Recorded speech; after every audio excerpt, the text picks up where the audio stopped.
Flag of the United States of America, and to the republic for which it stands, one nation, under God, indivisible, with liberty and justice for all.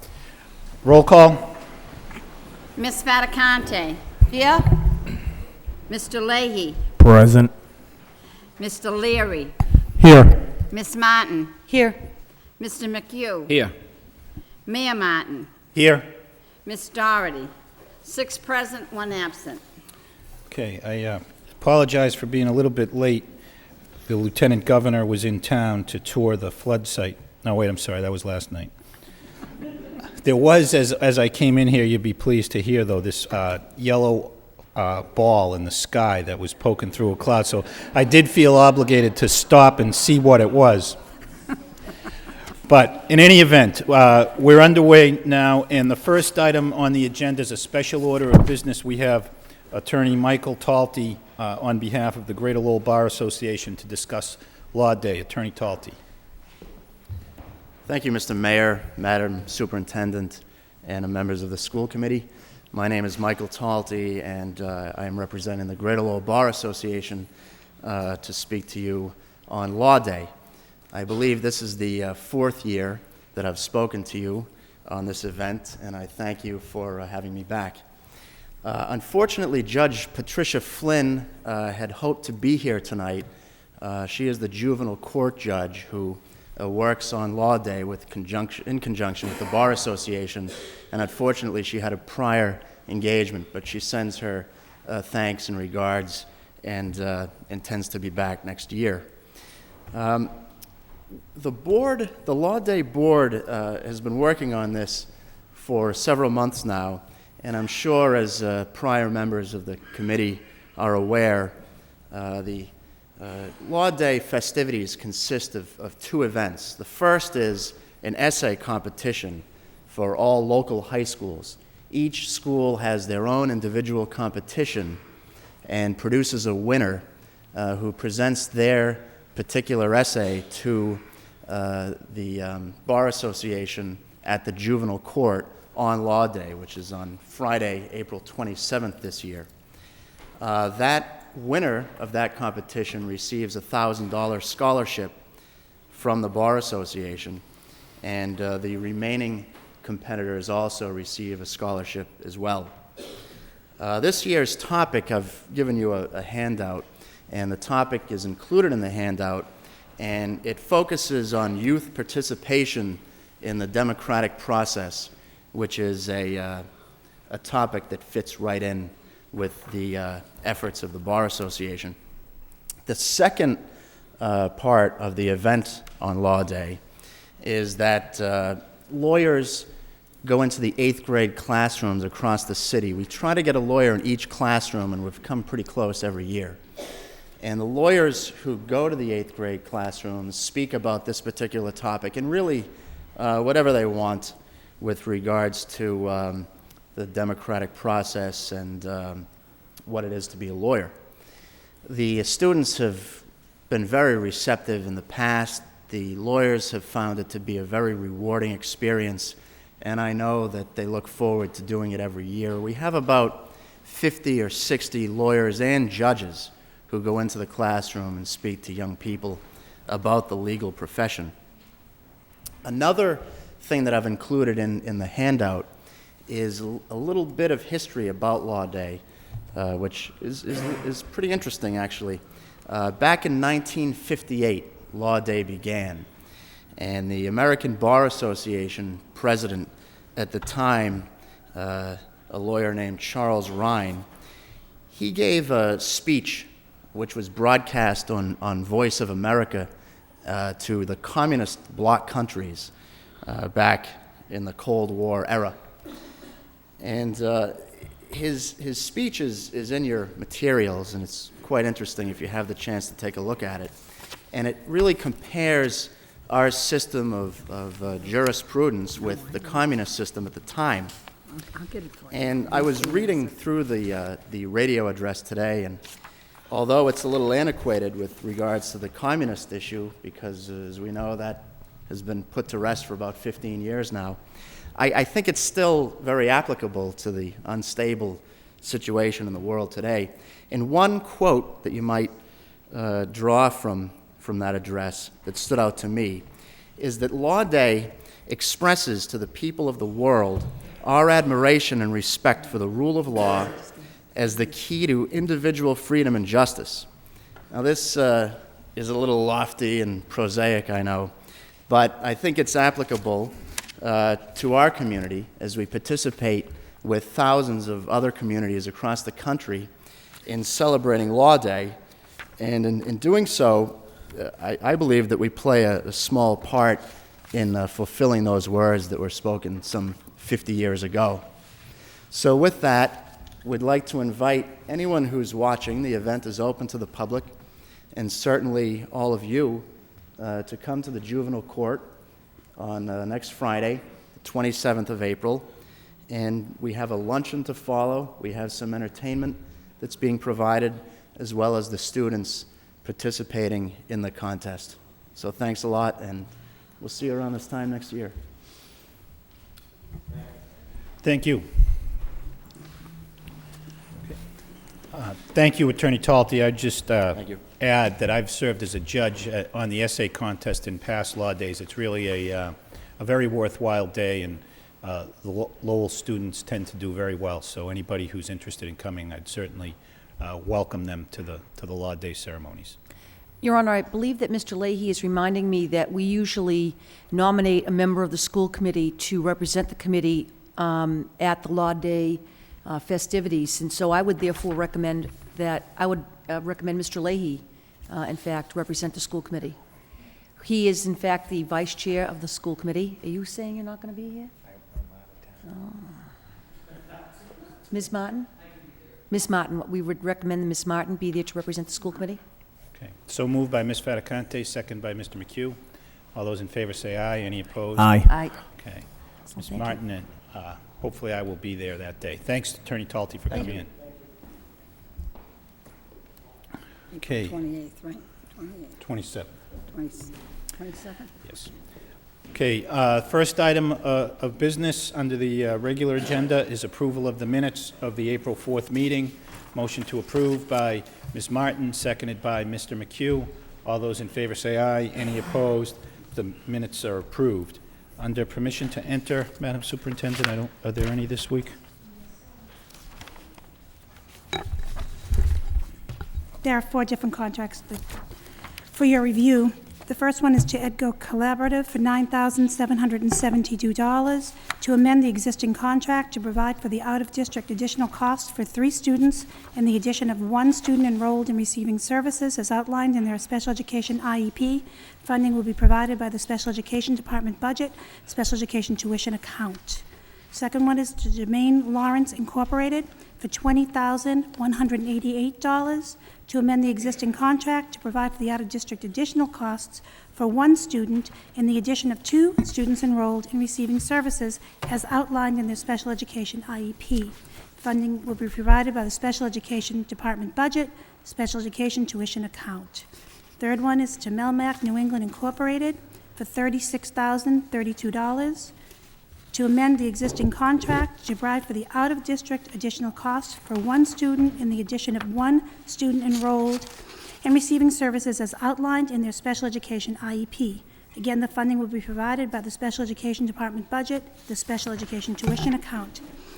And lastly, the North Shore Educational Consortium for $17,322 to amend the existing contract to provide for the out-of-district additional costs for 3 students enrolled in receiving services as outlined in the special education IEP. And again, the funding will be provided by the Special Education Department budget, special education tuition account. Motion approved by Ms. Martin, second by Mr. McHugh. Any discussion? Roll call. Ms. Faticante? Yes. Mr. Leahy? Yes. Mr. Leary? Yes. Ms. Martin? Yes. Mr. McHugh? Yes. You say yes? Yes. That was a cough in between. Mayor Martin? Yes. Ms. Doherty? 6 yeas, 1 absent, approved. Okay. Next item on the agenda are memorials. We have several memorials this week, 2 offered by the committee as a whole.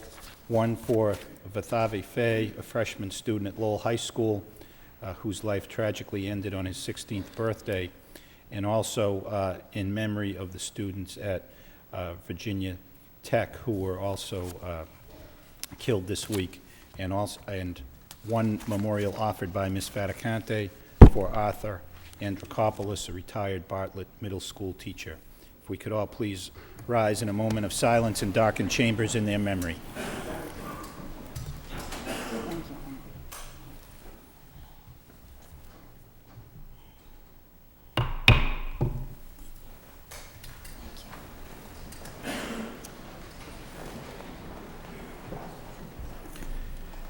May they rest in peace.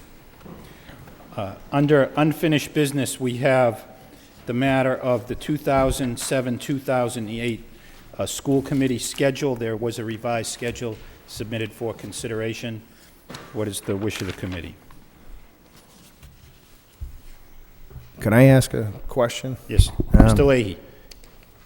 I didn't have my other sheet. What were the changes on this one? Canceled the second meeting in February because it's February vacation. The second meeting in February was canceled, I think, due to February school vacation week. Okay, and then what about June 4th? We're still going to just schedule, even though we know it's graduation? Do we want to just cancel it, or are we going to Ms. reschedule? Faticante? I'm sorry. Reschedule? Yeah, I mean, might as well, and then if we don't need to have it, we just won't have it. If we will book it, if it's imperative that we have the meeting, then we can either move the meeting to the next week, or we can meet at graduation. I mean, technically, we could have an emergency meeting at prior to graduation if there's business on the agenda that needs to occur, Your Honor. The other issue is the February meeting. In all my years of being on the committee, we've never canceled the second meeting in February. I don't know why it's all of a sudden become an issue. I think when we cancel meetings, it minimizes what we do here as a group. It minimizes the importance of us meeting twice a month to take care of the business of the Lowell Public Schools. And I don't know where this came about and why it's come about. I would prefer to put the meeting back in than eliminate it. If we don't see a need for it, then we won't have it. But obviously, Your Honor, this is the meeting that we're thinking about canceling, and we have plenty on our plate to discuss tonight. So I don't understand why all of a sudden the insistence on canceling that February meeting. Thank you. Mr. Leary. No, and I agree with my colleague regarding canceling a meeting. I think what I made a statement last week, made a motion for asking the superintendent basically to move the date, to look for an alternative date, because I think that date is an area where a lot of folks, not only people, parents who might want to watch the school committee meeting, but also committee members might want to attend a vacation schedule. So what I had asked, and I think it was everybody voted in approval, was to go back to the calendar and get an alternative date, not to omit a particular date. So if I guess at this point, I would make a motion, or maybe my colleague can make a motion just to go back to the calendar and get a different particular date that would be agreeable to everybody. I'll second Mr. Leary's motion. Okay. We So bring is this the up at motion next to meeting. send this back for further consideration to the Please, superintendent? Your Honor. And to help find an alternative date, because or we can just go back to having a regular meeting during that week vacation. I think most of us can easily make that date if we know well in advance. The premise was just because it was a vacation week, that's all. We can leave it as is, or just go back to look at it again. It isn't that big a deal. I don't think we should miss the meeting, I agree. But as far as moving the dates around, whatever the majority of folks want. Mr. Leahy. I would offer that when we have a conflict, why don't we just move the meeting to the next week? Well, So that Your would be Honor, February and June. But the conflict being is that somebody can't make a meeting. The bottom line is, Your Honor, in 22 years, oh my goodness, I missed 5 meetings. How horrible a thing. But I never thought of asking my colleagues to cancel because they couldn't be here. I trust their judgment that they can fulfill the business of the committee. I don't ask them to cancel a meeting because I can't be here. And I think it's disrespectful to my colleagues for me to ask them that, because I can't trust them to carry out the business of the evening. Of course I can. I think that for us to, I think it minimizes what we do and who we are when we think it's so unimportant that we don't have a meeting. Okay, thank you. So, I'd like to amend my motion and say we just put the meeting back to where it was prior to. I think we could second that and just vote on Fine, and get this I'll over with second that. quickly and move along. all right, so the motion is to approve the revised schedule with the February, I guess, 20th meeting, 2008, reinserted. Is that Yes. right? Yes, So Your Honor. moved by Mr. Leary, second by Ms. Fattacante. Roll call, please. Ms. Fattacante? Yes. Mr. Leahy? Yes. Mr. Leary? Yes. Ms. Martin? Yes. Mr. McHugh? Yes. Mayor Martin? Yes. Ms. Doherty? 6 yeas, 1 absent, approved. Okay. I believe that brings us to the motions. First motion is by Ms. Fattacante, request the mayor to declare April 27th as Law Day at Lowell High School. Second by Ms. Martin. Ms. Fattacante. Thank you, Your Honor. As Attorney Talty very ably stated, the importance of our having Law Day at Lowell High School and across the 8th grades in the city. It's an opportunity for youngsters to learn about the law, learn about jurisprudence, for attorneys to give up their time, hopefully including Your Honor, to do a little community service in the 8th grade, answer questions about search and seizure and warrants and all that fun stuff that kids get to see on cops and want to ask an attorney about the reality. And Your Honor, the best part of Law Day is the opportunity for our students to compete to win a scholarship. And as you indicated, our students do very well in the competition. And so I would like the committee again to commit itself to accepting the opportunity to have Law Day occur at our school system. Okay. Anything further? All those in favor of the motion say aye. Aye. Any opposed? The motion is approved. Under subcommittee reports, we have a report on the extended time subcommittee report and approval of the minutes of April 9, 2007. Ms. Fattacante. Thank you, Your Honor. We went back to the drawing board again on this, and hopefully my colleagues will be pleased to see that we are going to be able to offer a program for 90 youngsters, 2nd and 3rd grade, currently enrolled at the Morey and the Merklin schools. Both schools were deemed to be put in corrective action for both English language arts and math. The program will be housed at the Merklin, the site of the pre-K program, which is already going to be operating. It looks like we'll be able to have about 15 students a class, 3 classes at each grade level, 6 teachers, 3 paraprofessionals for the program. The site administrator hired to oversee the pre-K program will also be able to oversee the 2nd and 3rd grade program. Starting time will be staggered with the middle school to allow the use of the same buses, so we're not going up in the transportation cost. Assessment date for reading and math will be used to determine students' performance. Estimated cost, $32,000. One of the things discussed, Your Honor, at the meeting by my colleague, Jackie Doherty, was that students in the 2nd and 3rd grade really need the opportunity to sort of pick up the slack if they are falling behind, and that if we can get students in the 2nd and 3rd grade, maybe by the time they come to the 5th and 6th grade, they won't need summer school, and that earlier intervention is really giving us a bigger bang for our buck. I know that we've grappled with the idea at several meetings. All of my colleagues have been at the meetings to discuss this. And I think that we have come to a solution that really allows us to serve the population that is in the greatest of need, the population at the Morey and the Merklin. Okay. Thank you. Mr. Leahy. Thank you. I just want to say that I want to send out congratulations to Ann Murphy, Assistant Superintendent, for really working hard on this. I know that I thought maybe we did go over this at the last meeting, and but they really worked hard on this.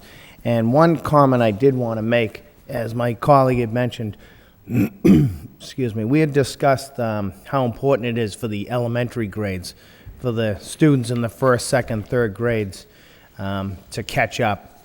So, and what I'd like to look at maybe for next year, if we could, at some point in time, we should set up extended time subcommittee meeting again.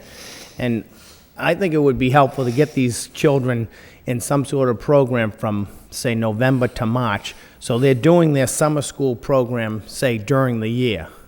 And we touched on it a little bit at the subcommittee meeting, and we left it for further discussion.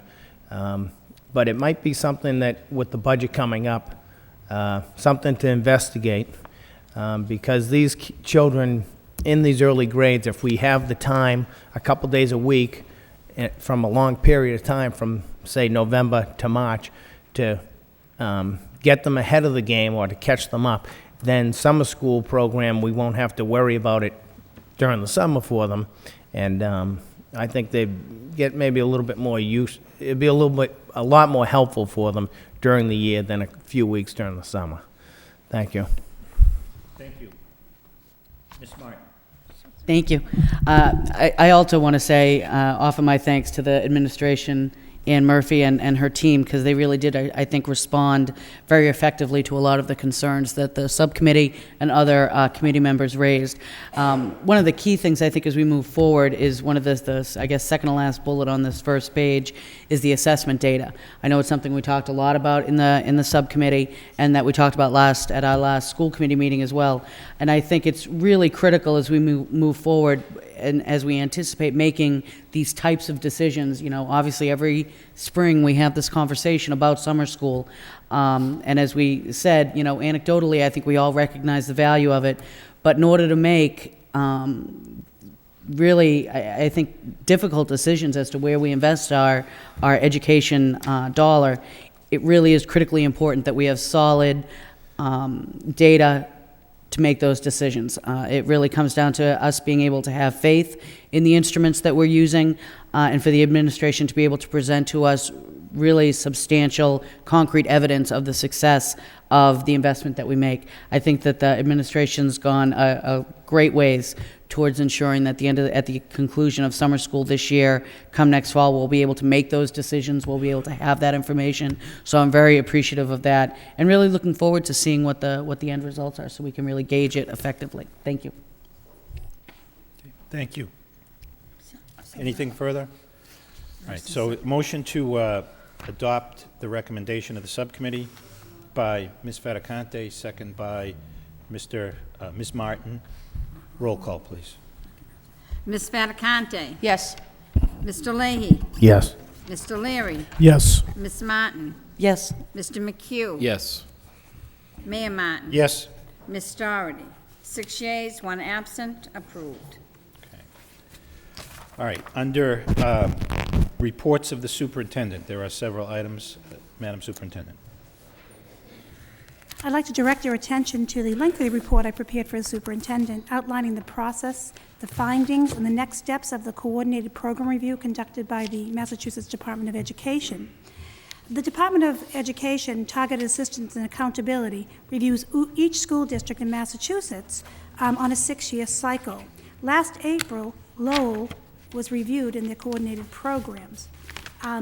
If you look at the report, the process took place between April 3rd and 7th, and a 12-member team came to Lowell to oversee the local compliance of all the federal and state mandated programs. The review encompassed all compliance areas, but it breaks down into 6 key areas, which are special education, civil rights, English language education, Title I, safe and drug-free schools, and career and technical vocational education. The timelines that were followed by the Department of Education was the original dates of the on-site visit were April 3rd to the 7th in 2006, so it's over a year ago that we had the initial visit. And then the draft report came to us on July 26th.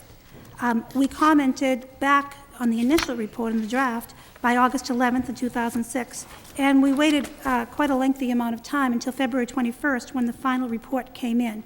And then we have also submitted our final action plan to them on April 5th, so we did follow the timelines in the process. So I'd like to review the review process in general and just try to delineate for you how detailed the process actually was. Before they even came into the district, there was a number of documents that were reviewed. There was extensive written documentation that was reviewed by the panel. And when they came into our school system, they conducted a number of interviews and site visits. Just so you know, they interviewed 51 administrators, 136 teaching and support staff, 42 parents, 23 students, and 12 community members. And additionally, 91 student files were reviewed in great detail, and also they had sent out 67 surveys to parents of children with special needs and returned 13 surveys back for them to glean some additional data. And then again, they did do site visits across the school system where they observed 40 instructional classrooms and examined school facilities across the school system. And so we are judged on each particular finding in each particular area. And there is a scale, of course, for the findings. The scale is commendable, which means we exceed the standard, excuse me. And then we have implemented, which means we meet the standard. And the next piece is partially implemented, meaning that we meet the standard in some way, shape, or form. And then again, not implemented. So those are things that we have got to look at rapidly and eradicate in a very quick fashion. I'll begin with the positive because I'd like to begin with the positive. I'll let everybody know how we were commended. And so the on-site team commended the district for the following components. We were commended because the staff meets the needs in a commendable fashion of special education students. We also received a commendable rating on our efforts at the elementary level to place students in the least restrictive environment. We received a commendable in the outreach to parents whose native language is not English. We also received a commendable rating in our strong outreach and community involvement in the area of safe and drug-free schools. And lastly, we received a commendable rating in our extensive professional development activities that enable classroom teachers to instruct limited English proficient students. And so those were our commendable ratings across the study. The report that I submitted to the committee goes on to go into the detail of the executive summary, and I thought as committee members you'd want to see exactly what the Department of Education brought forth. And I will just touch upon the strengths and weaknesses that they actually came up with. They stated in the area of assessment there are actually 9 different components studied in each area, the first one being the assessment of students. And they did state that we have an assessment system that's detailed in place for special education students, and we do follow the required MCAS assessment modifications. However, we did get some partially implemented in the area of individual IEP timelines and parent notification. As we go on, the assessments for incoming students, especially in the career and vocational ed, are not existing in the city of Lowell. So that's something we have to look at, and that's something we have to look at immediately. In the area component 2 of student identification and program placement, both special education students and English language education students are appropriately identified as deemed by the committee that came here. But they do state that in most cases, students are placed receiving English language development instruction.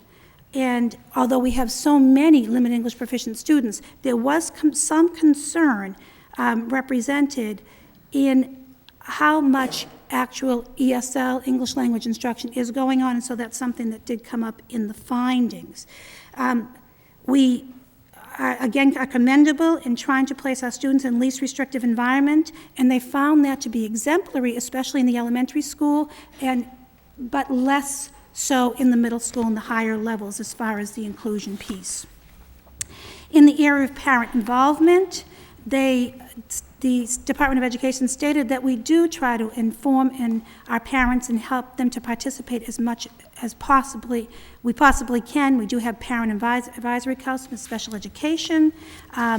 We do try to communicate as much as we possibly can in other languages with our parents. And they did find that one major concern that they had in the area of Title I was we are not translating all of the executive summaries from the school improvement plans into other languages, which is a very cumbersome task, and that's something we have to look into. So that's something that was found that we should improve upon.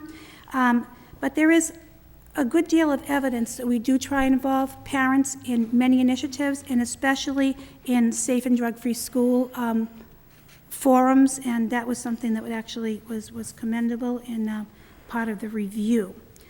As we look into component number 4, curriculum and instruction, the district does follow the Massachusetts curriculum frameworks, and we do have full academic access and extracurricular activity for our children with disability. There was concern at the Lyceum because the entrance exam is given in English only, and I'll talk a little bit more about that because we do give a nonverbal test. That was something that was picked up. And we do have full inclusion as much as possible, and we do have equity in classes, especially class sizes, class span, student-teacher ratio in special education are within the limits. Moving on to student support services, it states that the district provides numerous related services by qualified professionals. They do suggest that we do state the names of coordinators in our Title IX and Section 504 areas in our handbooks, that they cited that wasn't up to date. They did comment about students who are enrolled in the alternative high school, stating that they don't have access to the Career Tech Ed program, but we explained that that's a temporary setting, and when they return to Lowell High School, they will most definitely be included in those programs. Component 6 is faculty, staff, and administration. Although the great majority of our staff have credentials or waivers for their areas of responsibility, there are a few expired certifications, and there are numerous professional development opportunities for staff, but they do state that they're not always receiving professional development pertaining to required topics. So that came out in a couple of the areas that I can touch upon it in detail in a little bit. Going on to school facilities, we actually got very good review in the area of school facilities. There was a comment that was mentioned about the freshman academy. There was an ELE class in the basement that they didn't think was a full-size classroom that was commented upon. And that was one thing. And then the high school LEP class and a life skills class, they were talking about the size being equitable in those particular two detailed areas. As far as component 8, which is program plan and evaluation, we do evaluate special education students and services, and we do look at our program. However, some of the required elements have not been adequately addressed, and we have to look into that in more detail. There was comments made that Title I has clear, distinct comprehensive system for analysis, and they also identified improvement steps that are taken to meet the requirements of safe and drug-free schools, making sure that we do inform parents of the goals and objectives as much as we possibly can in that particular area. Record keeping. Our special education records do not consistently meet all federal and state requirements, especially in the area of timelines, which is something that we most definitely have to work on. The English language education records were found to be in compliance with all regulatory requirements, and the Title I also met requirements with the record-keeping component. And again, in safe and drug-free schools, they commented that the budgetary piece was clean, and they were impressed with that. So in a nutshell, I do invite everybody to have a copy of the 141 page document, or you can go online and print it yourselves. But we do have detailed data. The next 5 pages was my attempt to delineate the actual details of our ratings across the board. So the next 5 pages, and I really don't have to go into them unless you would like me to, really look at our assessment of students, where we needed to improve. So for example, I'll use an example of assessment of students under the area of special education. We had 10 implemented, 4 partially implemented, and 1 not rated and not applicable. So we did have some procedural violations, some lack of assessment recommendations. And so we have made a response, and we are responsible to make definite action plans to make sure we're working on these responses. So we have to keep data that we're working on these responses, and I won't go through all of these responses unless you would like me to, but I would like to say that the plan for us to respond is that we will meet as a coordinated program review team. We've been together now for over a year, and look at the things we have to work on, our response, and keep a portfolio of the action plans on a quarterly basis. So we will look at where we need to do the work and then make sure that we don't let it go until the mid-cycle review in 3 years, but we're working on these plans according to the response we've given to the Department of Education, because as we all know, who sit at educational functions all the time, 3 years goes by in a very quick time frame. So our response is that we will have ongoing feedback in this quarterly review, and we will do the work that needs to be done. That is general response. The next portion of the report was what we found as a team were really the key next steps. What were the key messages, the things we have to work on immediately? I did want to point out, because I always want to point out the things we have to work on and remediate immediately. We did receive only 2 not implemented components in the entire report. The first one was an NI in the area of bilingual waivers, and I'll tell you that in the Portuguese component at the Moody School, we do have some bilingual education going on with the newcomer kids, just because it's the most successful model. And we did have parents sign that there will be some native language until the kids get to the all English component. We did that with kind of a signing or parent permission. The law states that we have to have a 250-word essay that's written by parents.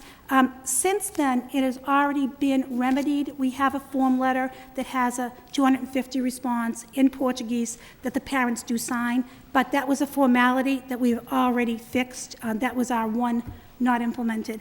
And the other one was that whole access to the kids at the alternative high school not having a tech ed program at that particular site. And so we are looking at a solution to that. We're looking at guidance counselors, keeping in touch with the kids who go to the alternative high school.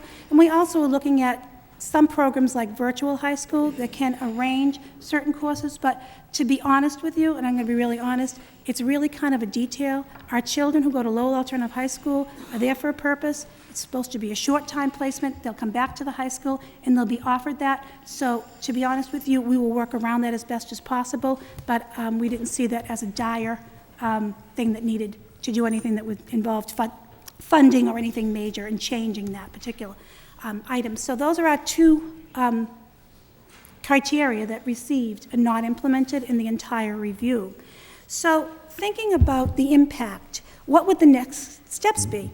In the area of special education, we believe as a staff, discussing this, that the staffing additions that took place last year, the support of this committee, and in providing school teams, psychologists, ETC, social workers working in building was a first step, because we already know the initial data is telling us that our data is better. Our compliance has improved. I know you've seen that at a special ed subcommittee meeting, that our compliance piece has improved with the teams that have been put in place with the support of the committee. And we see that in training, the training we need to do with those particular schools for compliance issues, we have teams in place, so we can do some site-based training with particular professionals right on site and when we're talking about compliance. So that next step, we will use those teams that exist in the schools to make sure that all the compliance pieces are fulfilled. In the area of civil rights, cities like Lowell, we're always looking at the translation piece, how to best do it, how to make sure which documents are translated, because it's very not only costly, it's very time consuming, and we don't always know that the things that we translate are received and read. So we're really looking into some kind of technology pieces that can help us. As a matter of fact, there's been a pilot in one of our schools about the community that's looking at a Spanish component that actually is pretty good. at the translation piece that will help us to translate more documents. Also, the very important pieces that we make sure that they're translated across the system, and that we use the district people to help schools out where we don't have translation possible. Again, in civil rights, something that school systems and organizations always have to remember are the confidentiality pieces. So we have to remember to have training every year on confidentiality in civil rights, documentation of students leaving without a diploma, and workshops on restraint training. Those are some things we know right away we want to change and make sure, not change, we want to make sure that we're complying in those particular areas. In the area of English language learners, the Department of Education is suggesting that we make sure that there's enough support for the effective English language development, especially with our newcomer populations. So we are having a review with teachers and staff in the specialty schools to make sure, because we have such a large LEP population, especially in some of our schools, that we have enough ESL support for the children so they can acquire English as quickly as possible and be incorporated into the regular classroom as soon as they possibly can. We have to make sure that all staff understand and utilize effective strategies for teaching limited English proficient kids by continuing our comprehensive professional development initiatives, and we have done a great deal of work. It needs to continue, and we will continue with the fervor we began with. I mean, we were commended for that, for our PD in the area of professional development for limited English proficient students. And again, to make sure we're complying with the curriculum frameworks that meet the ESL requirements and connect with the ELA requirements. And so that's something we actually are releasing a companion document that goes with the ELA standards that incorporates all the ESL standards right in that document. It will be released as early as the fall. Safe and drug-free schools. Again, we want to make sure that our parents are informed. The participation in activities is increasing, and they know about school safety. And for career and tech ed, the one thing we have to do immediately is make sure we assess the kids. What are their career goals? How do we look at that information? How do we connect the academies, their future, what they're interested in, to this particular assessment? And with that, I open up to questions. Thank you. Mr. McHugh? Just briefly, I actually kind of have two questions. Were you required to pull like any timeline on when these would all have to be implemented by through the state? And did we receive that, or will we be getting that at some point as far as these steps that you've identified through these 5 pages? Yes. In the response, the actual response, and I do have copies of the response, Mr. McHugh, we do have to give a timeline of when we will respond. We will be reviewed in 3 years, that mid-cycle review, but we want to make sure that we have a plan. A lot of the issues we're trying to get implemented within the next school year, but there are different timelines depending on how large the issue is that we need to remediate. But if we do have timelines, which is included in our response, I didn't include it on this template, but if you'd like a copy of the response, we most definitely can get a copy to the entire committee. Well, I guess that leads to my next question, because my question was really, I think, can that answer some of it, is if there were items like staffing, I heard you talk about some staffing, I heard you Yes. talk about technology. Right. I mean, we're getting into the budget session. Yes. If that's something that we're going to need Right. as part of our budget process, I mean, we'd like to have that, I'm sure, as soon as possible, so we could factor that in as we're making choices when we go through that process. And I think we're going to have another finance subcommittee, hopefully right before the budget process, to kind of sift through a lot of the items that we've already previously talked about and kind of try to prioritize them. And then something like this, where we're going to have to make these steps, so it would be very important to have that information. Okay? Thank you, yes. Thank you. Mr. Leahy? Thank you.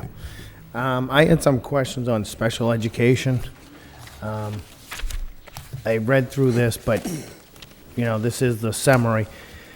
Were there any, are there going to be any efforts for special ed to improve upon our forms that parents get? Was that mentioned in detailed report.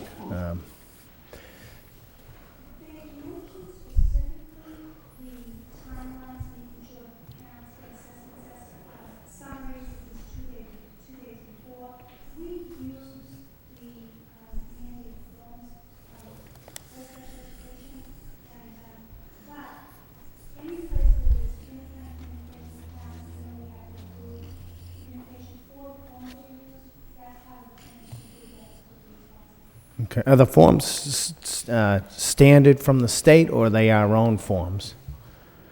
All right. Can we alter them to make them more informative for the parents, or? I don't know, Ann Murphy, can we? I mean, the problems I've seen personally is that some forms, like you get your progress report with your report card, and there's no place for the teacher to sign it, whoever fills out the report. They do include their name in their report, but it should be like the report card, you know, who the special ed person is that's filling out the progress report. When you go for your reviews or your 3-year review or whatever, there's a line in there that I've been trying to get changed that says, tells you when your meeting is, but then it asks you if you need information, it'll be provided to you, but it doesn't tell you need to request it. You just assume, the way they word it, that they're going to send you everything before the meeting. So some of those forms aren't very helpful to the parents. I didn't know if we were changing those or if they had touched upon it. The forms that we use, there are mandates from the state in terms of what those forms need to encompass and the information that we need to provide for parents. But we certainly can maintain that and improve upon the forms in terms of getting information to parents. One of the areas that we were cited as being having only partial implementation was specifically around that issue of making sure that parents are aware that they can have the assessments as part of their initial evaluation or the 3-year reevaluation. They can have those assessments 2 days prior to the team meeting. Right. And I think that may be what you're referring to in But it terms of the doesn't tell you that you invitation. need to It request doesn't tell them. you that you Yeah. have to request it. So that's one of the areas in our action plan that we're going to be looking at and putting the wording on there so that it's very clear for parents that what they need to do if they would like to have those reports. Okay. But we can always, if there are specific forms, as a parent, or any of the concerns that parents have shared with any of the committee members, that you would like the Special Education Subcommittee to take a look at, we would certainly be willing to do that. Okay, only because, I mean, it's the same thing again. I've been involved with this for 5 years, and I've been requesting this stuff for 3 years, and now we finally have an official report. You know, are we going to do something? And I know it's, you know, there's new people in new positions, so I'm not pointing fingers, but I'm just saying we need to improve upon this. And then the only other, and that's the biggest thing, information. We have to get information back to the parents. If they have a problem with their IEP that they disagree with, you know, we need to explain to them everything that encompasses that decision, so they're not calling us and then we get involved and then we're misinformed. So I'm glad to see that, but I hope the information, we really stress upon that to improve. Thank you. Thank you. Further comments? Okay. Motion to accept the report, Mr. Leary? Just quickly, this is a lot of information to digest over the weekend, and I just looked at it last night, actually. Being new to this, the career and technical education analysis that I'm looking at quickly, things that jump out at me quickly are lack of PAC meetings. Just quickly, why weren't we having PAC meetings? I mean, I don't, again, I'm not, and they said parent advisory meetings are what they'll be held biannually. Why weren't we having them to begin with? I don't. To be honest with you, in this particular case, there were extenuating circumstances. Somebody that was on this PAC, I guess, passed away. There was something that happened internally. So Eileen Kane, who's in charge of the program at Lowell High School, said that that was an anomaly, that particular year they didn't have PAC meetings. They normally do, and it's something that has to be remedied. But there was a specific case this particular time, but they have had PAC meetings in the past. And to be honest, that's something that needs to be fixed and put right up to speed immediately. So right now, we are having the PAC meetings. They Okay, need- so that's been yes, resolved. Yes. Okay. yes. That's, I guess, when I looked at it, and I'm going to look at it further, and I think it's something we'll probably bring up again at the next meeting, really, regarding where are we at right now specifically. I know, like, you read, one of the, I can go all over the place with the report that I've read, so I'll try to be concise and real brief. I know, for example, that we've reorganized the special ed department regarding team approach. We added staff, we added payroll to ensure we're going to be in compliance with our IEPs on a timely basis. We requested information from the special ed director regarding IEPs. I know we've improved dramatically. I don't know why that, maybe it's in here, maybe I missed it. Maybe we should have said specifically, now we're close to 100% compliance and will be achieved at that point in time. Again, I didn't go through it meticulously. I will. It's in great depth. I mean, and another column here that says something about the civil rights issue regarding the Latin Lyceum test, where we don't give it in English. I'm not sure why we would give it. I mean, we do give it in English, but not other languages. I'm not sure why we would give it in other languages. It's the highest. It's supposed to be the prep school. Supposed to be the higher area of the high school. There's a lot of areas I'd like to take a look at closer, and I don't know if we should make a motion to refer this to the curriculum subcommittee for further review. I know this is an area that I'd like to talk about it more to see exactly if we have implemented these responses. Are we actually fulfilling them? Do we agree with all of their positions?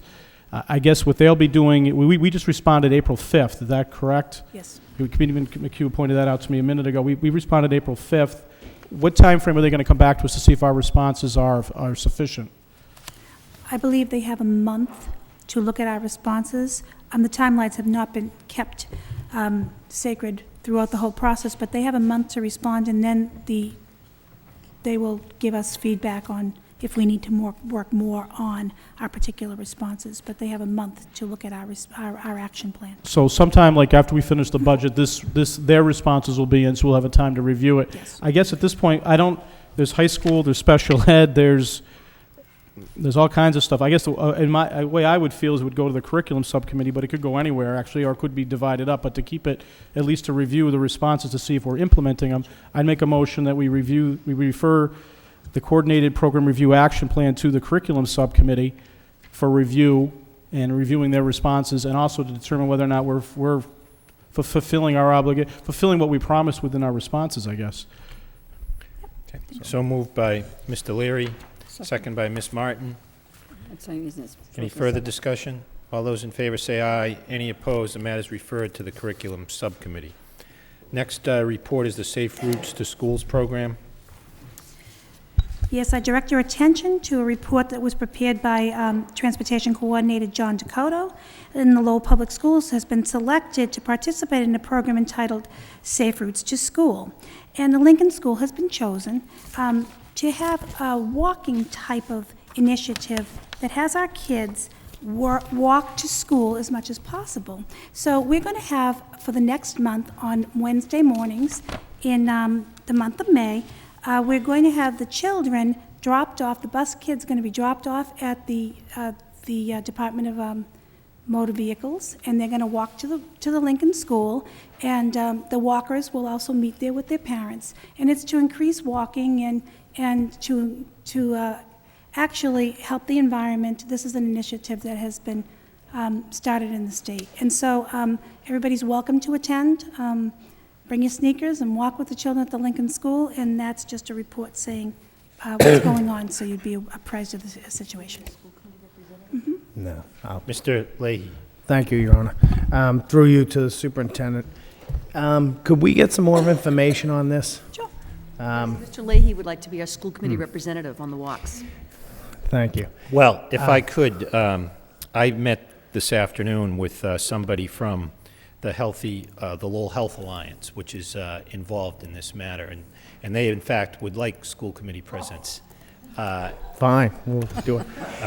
But On each of the 4 days. On each of the 4 days. So, could I just add that I think this is a great program. I'd like to get some more information, but things that subjects that we've brought up over the years, I see here that it's sponsored by the federal government.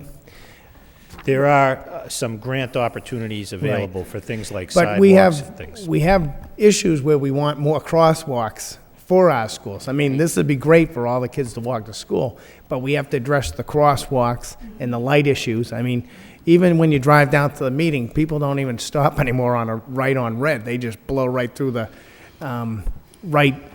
red lights to take a right turn. So we don't want our kids walking to school when people aren't stopping to go right and the crosswalks aren't painted or we don't have crosswalks where we need them. So do you have a committee on the city council side that we could kind of have some conversation with about crosswalks and light problems and things like that? Or, I would think it would be I mean, the city council subcommittee, safety subcommittee of the city I council. mean, if we're going to have more kids walking, that's great, but we do need to clear up a few issues before we have kids getting hurt. So, where we take that from the school committee? Do we do it over here and submit it to the city side?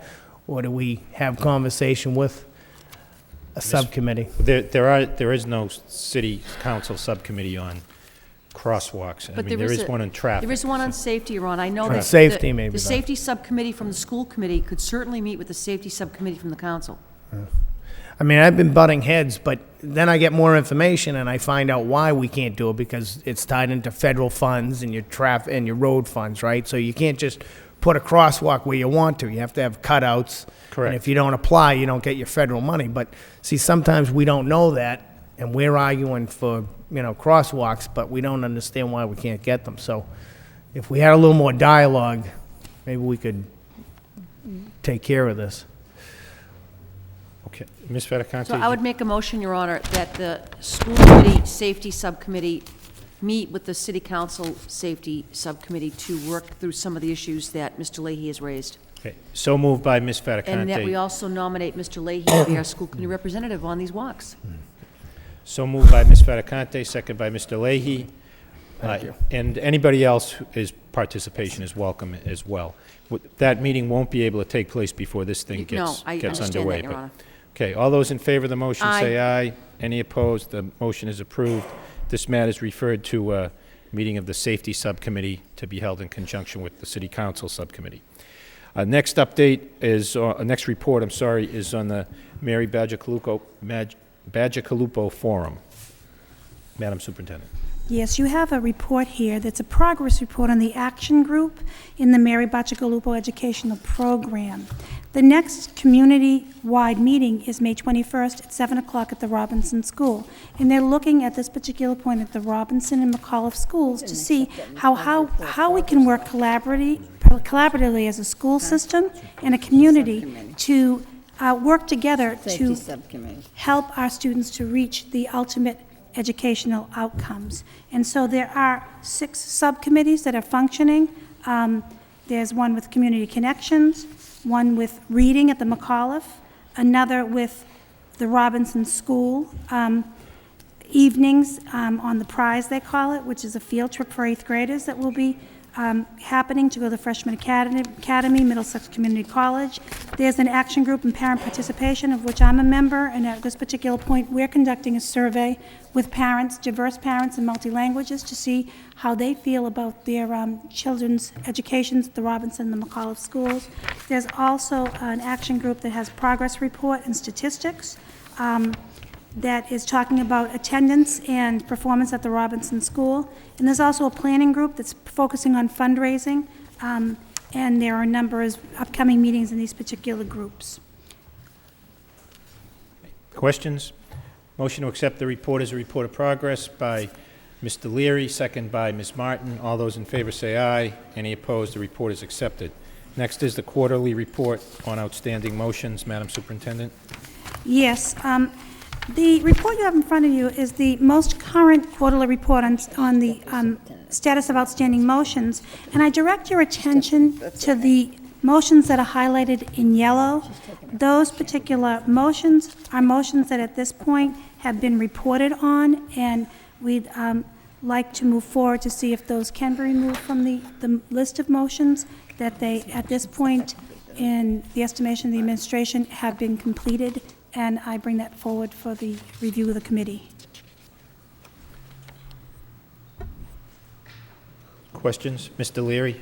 So I guess your request is really to remove the ones that are in highlighted in yellow. I had a question regarding one of them that was not highlighted in yellow. Okay. That it was 10406. It was by John Leahy and Jackie Doherty, requesting the superintendent provide the committee with information on the possibility of broadcasting subcommittee meetings either on LTC or on Lowell Educational Television. I thought we had amended that to add also email through a generalized having email come to a general source so committee members could receive email, not at their personal that? email Where is that? addresses, but having a general source where emails could be forwarded to the specific committee member if a constituent or a parent had a question.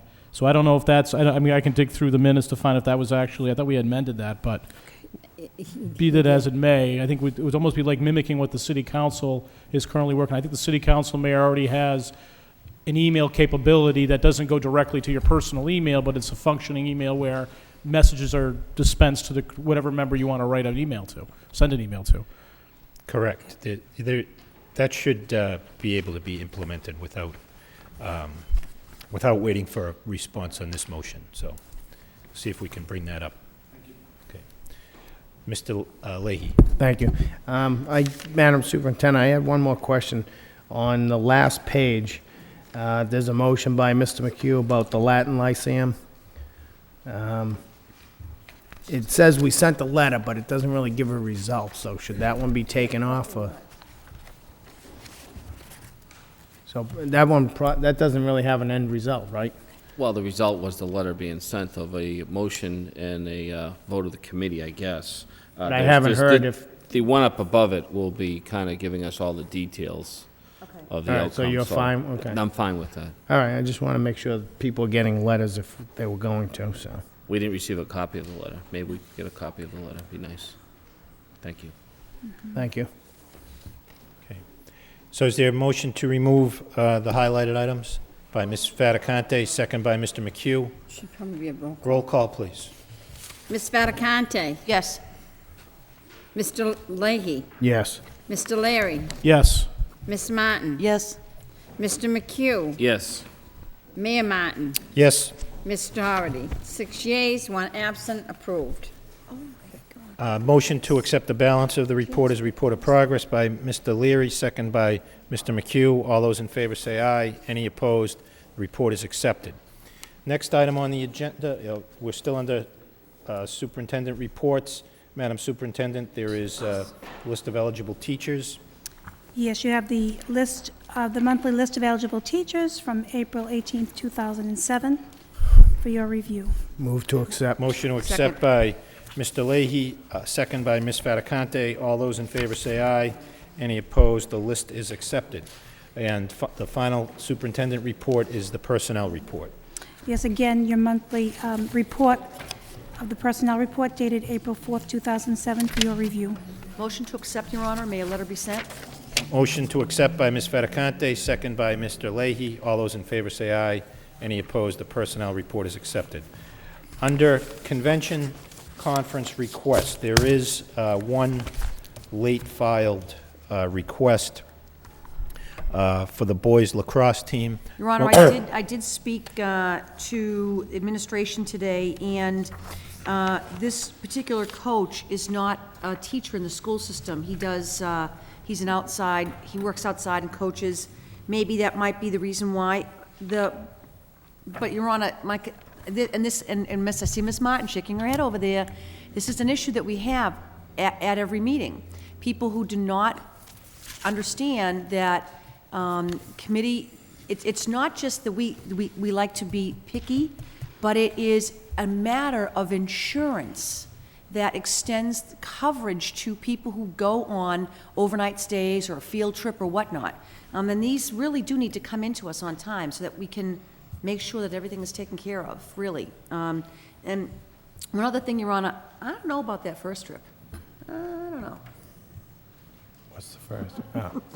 All right. So, Move approval. is it a motion to suspend the rules to add the fourth request by Ms. Fattacante? Yes. Second by Mr. Leary. All those in favor of suspending the rules for that purpose say aye. Aye. Any opposed? Aye. I should note that this fourth item is at no cost to the system as well. No, it is at no cost to the system whatsoever. And The bigger issue, Your Honor, is that these our students will be able to get to a college campus, maybe see what that college campus is all about, maybe some recruiting. So it does benefit our students tremendously. But I believe that that people are told early on what the requirements are, and apparently they're just not paying attention to the requirements. Okay. So motion to approve all 4 items by Ms. Martin, second by Mr. Leahy. Roll call, please. Ms. Fattacante? Yes? Mr. Leahy? Yes. Mr. Leary? Yes. Ms. Martin? Yes. Mr. McHugh? Yes. Mayor Martin? Yes. Ms. Doherty? 6 yeas, 1 absent, approved. Okay, and the last item, I believe, is a, yes, there is a request from the members of the United Teachers of Lowell to donate sick leave days to the following teachers: Brian Gabriel, Stocklosa School, 36 days; Geraldine Tracy, Wang School, 32 days. Motion to approve by Approval, Your Honor. Ms. Fattacante, second by Mr. Leary. Roll call, please. Ms. Fattacante? Yes. Mr. Leahy? Yes. Mr. Leary? Yes. Ms. Martin? Yes. Mr. McHugh? Yes. Mayor Martin? Yes. Ms. Doherty? 6 Yes. yeas, 1 absent, approved. Ms. Martin? Thank you very much. Just before we conclude the meeting, I did have a quick question. I was hoping we could get an update on the plans for the high school graduation. I know that we're planning on LaLasha Park. I just wanted to see if we could get that information out one more time. Okay. Mr. Leahy? Thank you. I just wanted to, I don't know if I need to suspend the rules, but I want to pass along kudos to the Bartlett School. Last Thursday, I went to their show for the Cambodian New Year, and what a performance they put on, and I couldn't believe how well behaved the students were. I mean, that school is very well run, and I just wanted to pass that along. I was very impressed. Thank you. Okay. Thank you. A motion to adjourn by Mr. Leary, second by Mr. McHugh. All those in favor say aye. Any opposed? The meeting stands adjourned. 8:15.